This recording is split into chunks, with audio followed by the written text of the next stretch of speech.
guys, what's up? Chilling again, back in the mobile office, doing our thing constantly here on the channel. Now, let's just tear apart some recent happenings, some stuff that you might need to be aware about, and let's just open our little brains for a minute. Yeah, let's open up those little brains. I believe that our brains are still functionable, even though people say that we're not functioning anymore. I believe our brains are still functioning, at least at a 10% level. What's good, guys? You're back here with me. Let's check in. Let's make some videos about the crypto stuff. Yeah. So guys, there's a token floating around here that's recently climbed up to a $5+ billion market cap, WLFI token. You know, when I tell you guys anything that Trump touches, it never turns to gold. It always turns to dog shit for the investors. That's where I like to begin. But, you know, that we can track this all the way back down to back into the 80s with his, what was it? The Mufasa casino, or what was it? What casino did he open in the 80s and basically screwed all his investors that invested in his casino? I don't remember what it was called. The Muhapian facade, the facade of Fasango, something like that. So apparently Justin Sun has invested over 75 million in this WLFI token.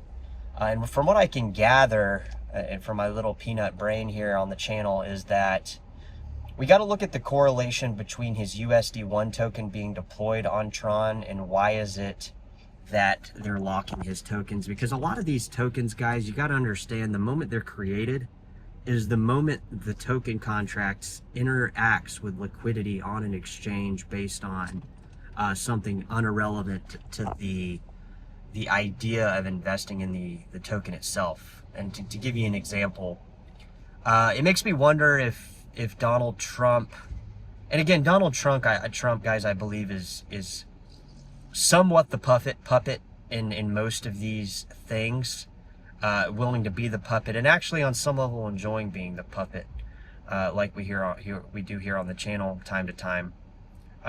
Who's running the show? Who's running the show?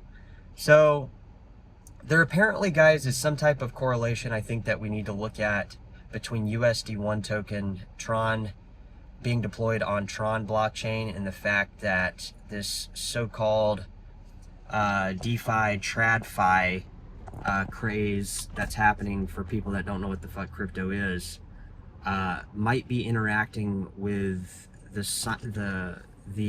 Tron blockchain. We know it's interacting with the Ethereum blockchain, Solana and BNB, and the Binance chain, but we need to really look at this for what it is and understand that contracts that are created out of thin air always interact with liquidity that is not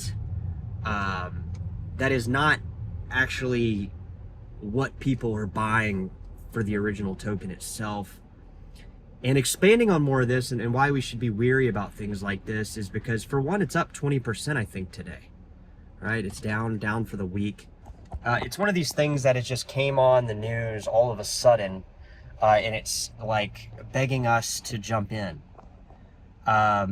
People's weariness to jump in might cause the price to pump, but if people jump in, and I think it'll cause the price to dump. Similarly, how the Trump coin, you remember fight when he got shot in the ear or whatever, or, you know, the whole thing could have been staged. We don't really know. We don't know here on the channel. We just speculate. But you know, Justin Sun, guys, Tron is up. It's the Tron coin itself is up. It's like a top 10 coin, guys. And it's funny because there's like no marketing. There's nobody talking about, really. I mean, there are people talking about it, but I mean, you would think with a top 10 coin, Tron would be on the radar even more here on the channel, and it's not. So I guess the thing is we need to kind of talk about more moving forward is what is this correlation between blockchains interacting with each other, the correlation between wrapped coins and the unwrapping of coins, and how that affects liquidity based on things unrelated to the actual token that people are investing in. And we need to find that loophole. Drop it in the comments, guys. and let me know.